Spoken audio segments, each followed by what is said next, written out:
Moment of silence to honor John F. Kennedy. And we're one step away to electing our next mayor. Who are the two candidates battling for your vote? The sequel of The Hunger Games hits theaters today. Are the odds forever in your favor? Plus, will you need an umbrella this weekend? I've got your weekend weather forecast, plus what you can expect for Turkey Day. Newscene starts right now.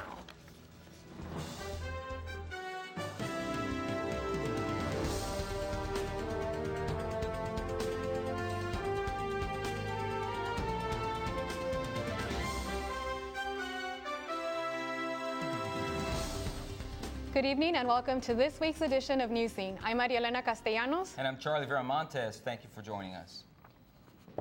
50 years ago today, John F. Kennedy was shot and killed in Dallas. Earlier in the morning, the city of Dallas held a ceremony in Dealey Plaza. The plaza is where Kennedy's car was passing when the shots were fired. Similar events took place in Boston, where JFK's library and museum opened on an exhibit. The exhibit features never-before displayed items from Kennedy's state funeral. Also today, President Obama met with leaders and volunteers from the Kennedy-established Peace Corps program. The former president held office for less than a full term.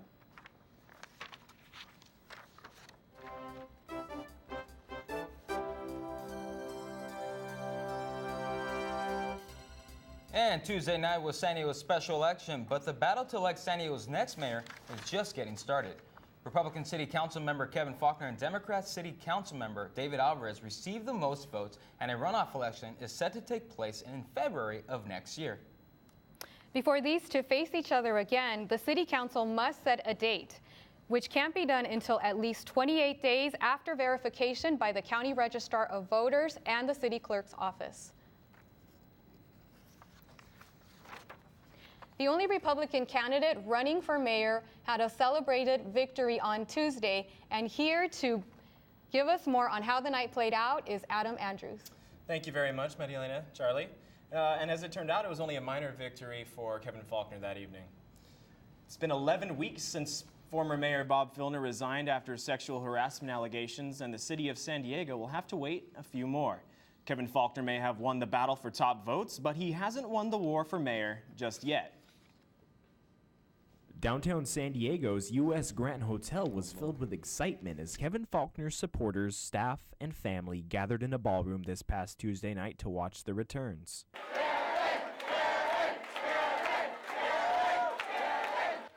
Celebratory cheers never stopped as the 46-year-old Republican consistently commanded a lead all night. His Democratic opponents, David Alvarez and Nathan Fletcher, spent the evening trailing behind neck and neck. Before the stroke of midnight, Alvarez clearly pulled ahead. Hey guys, you made it happen tonight. I cannot thank you enough, so thank you for everything. But that significant lead in votes does not spell out victory just yet.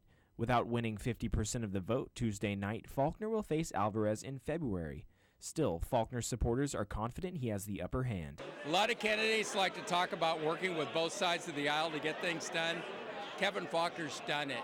We need to be proud again of our city, and we need to let everyone know in America and in the world that we have the person that's best suited to represent us. I'm going to be a mayor that gets our city back on track, continues the reforms at City Hall, cutting government waste, making those tough decisions so we reinvest those dollars back into our neighborhoods. The differences between Faulkner and Alvarez are many. Faulkner sides with business and industry, while Alvarez clearly attracts votes from blue-collar residents and environmentalists.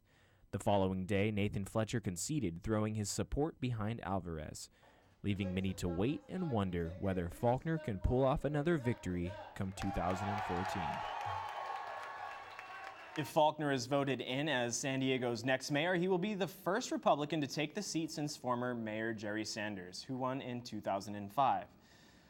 So guys, it's going to be a battle until the very end, and with a 40 to 45% voter turnout, it's very important for people to get out and vote for the mayor they choose. All right, thank you, Adam. Well, let's just hope they get out there and do that. Thank you, Adam. Okay, thank you. And staying with the mayoral, Barrio Logan was the headquarters for David Alvarez's headquarters. Cameron Brinkley is here to tell us more about it. Thank you, Charlie. As Kevin Faulkner maintained the top spot, the race for second place was going back and forth right across town.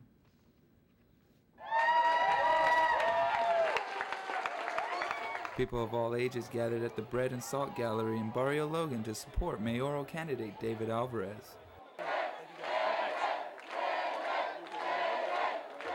David Alvarez moved into the second spot at the polls, edging out Democrat opponent Nathan Fletcher by just 2,600 votes. Alvarez was left almost speechless. Not so much neck and neck anymore, we feel really good.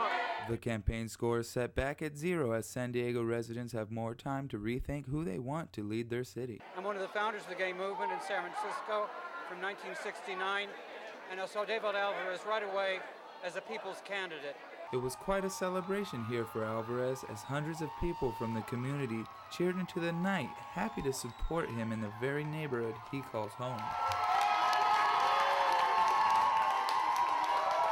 Councilman Alvarez took no time to get back on the campaign trail, showing up at local strikes to support San Diego voters. When I spoke with Alvarez that night, he kept it pretty brief because he was losing his voice. Yeah, Cameron actually caught some of that video and his voice was completely strained.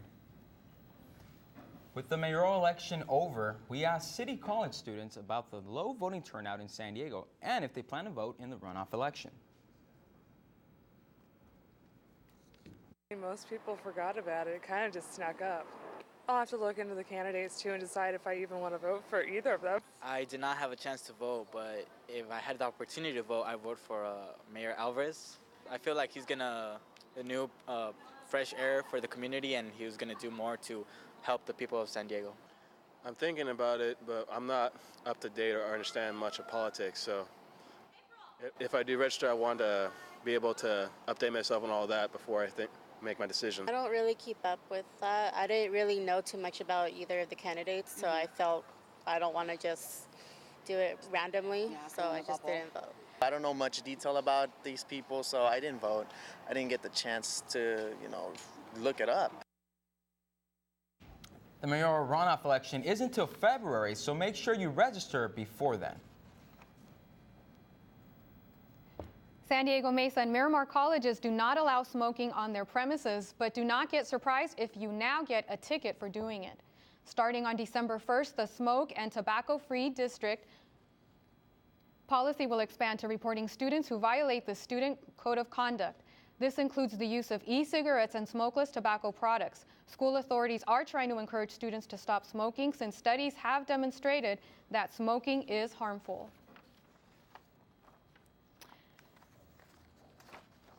The San Diego City Council voted yesterday to SDG&E could be refunding tens of millions of dollars to its customers. A pair of California law judges are proposing that SDG&E and California Edison pay back those millions. Gas and Electric would pay back more than $19 million, and Edison would pay more than $74 million after finding those costs were unnecessary.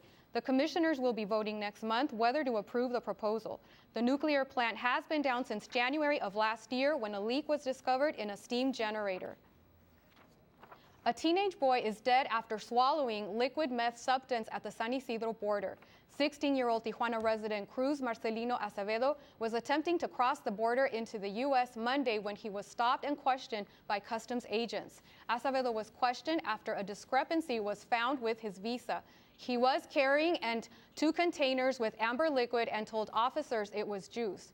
Acevedo voluntarily drank the liquid, but it was detained after narcotics-trained canine detected drugs. He was taken to the hospital after he told officers he felt sick and died hours later. The substance was tested and showed the liquid was positive for methamphetamine. And commercial pilots are now being tested for sleep disorders. Why the sides of their necks may have a huge impact. Around the corner, the New Orleans Saints travel to Atlanta to do some early feasting on the Falcons. Sports is up next. They told me to read the TV. So, I got this new family, and I don't know what it is about this one, but she can't seem to put down that toy.